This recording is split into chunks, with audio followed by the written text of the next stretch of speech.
بسم الله الرحمن الرحيم إنما يعمر مساجد الله من آمن بالله واليوم الآخر وأقام الصلاة وآتى الزكاة ولم يخش إلا الله فعسى أولئك أن يكونوا من المهتدين۔ سورة التوبہ۔ اللہ تبارک و تعالیٰ کا ارشاد مبارک ہے کہ میری مسجدوں کو وہی لوگ آباد کرتے ہیں جو ایمان باللہ رکھتے ہیں اور نماز قائم کرتے ہیں، زکوٰۃ ادا کرتے ہیں، والیوم الآخر اور قیامت کے دن پر بھی ایمان رکھتے ہیں، ولم یخش الا اللہ اور اللہ سے ڈرتے ہیں، ان کے دل کے اندر خوف خدا بھی ہوتا ہے۔ فَعَسَىٰ أُولَٰئِكَ أَن يَكُونُوا مِنَ الْمُهْتَدِينَ، بس وہ لوگ ان قریب جان لیں گے کہ کون ہدایت پر ہے۔ اس آیت کے اندر اللہ تبارک و تعالی نے مومنین کی صفات کو ذکر فرما کر فرمایا کہ مومن بندہ اللہ کے گھر کو آباد کرے گا۔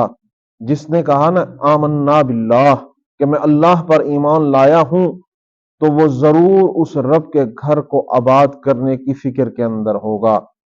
کہ میں اگر مولا اللہ کے گھر کو آباد کروں گا تو وہ اللہ میرے گھر کو آباد کرے گا، میری پریشانیوں کو ٹالے گا، میرے مسائل کو حل کرے گا، تب جب میں اس رب کے گھر کو آباد کروں گا۔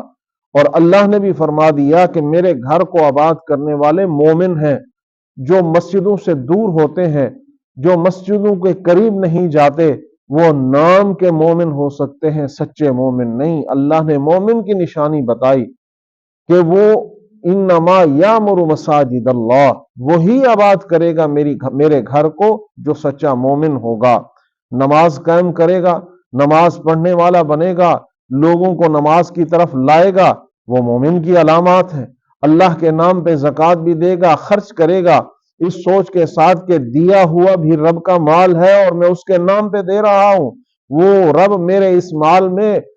اس کے نام پہ دینے پر مجھے اور زیادہ اضافہ کر دے گا، برکت بھی دے دے گا اور میرے اس مال کو برکت والا بنا دے گا۔ اور فرمایا ولم یخش الا اللہ، یہ سارے کام وہی انسان کرتا ہے کہ جس کے دل کے اندر خوف خدا ہوتا ہے، جس کے دل کے اندر اللہ کا ڈر بیٹھ جائے، وہ کبھی گناہ کے قریب نہیں جائے گا۔ جب بھی گناہ کا سوچے گا فوراً خیال آئے گا رب کا اور گناہ سے دور ہو جائے گا کہ رب دیکھ رہا ہے، میرے دل کے اندر رب بستا ہے، میرے دل کے اندر میں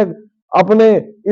کس منہ سے اپنے رب کے سامنے پیش ہوں گا، وہ خوف اس کے دل کے اندر بیٹھا ہوتا ہے، اللہ کا ڈر بیٹھا ہوتا ہے۔ وَلَمْ يَخْشَ إِلَّا اللَّهِ، اللہ فرماتے ہیں اس کے دل کے اندر خوف خدا بیٹھنے کے بعد وہ اس گھر کو بھی آباد کرے گا، وہ ہدایت پر بھی جائے گا، وہ گناہ کے قریب نہیں جائے گا۔ یہ ساری مومن کی علامت ہے۔ ہم کلمہ گو ہیں، ہم کلمے کی گواہی دینے والے ہیں، مومن کہلانے والے، ہم تب سچے مومن بنیں گے جب ان ساری باتوں پر عمل کریں گے۔ یہ ہمیں دو ہی باتوں کا درس دے رہی ہے کہ مومن اگر بننا ہے اللہ کے گھر کو آباد کرو،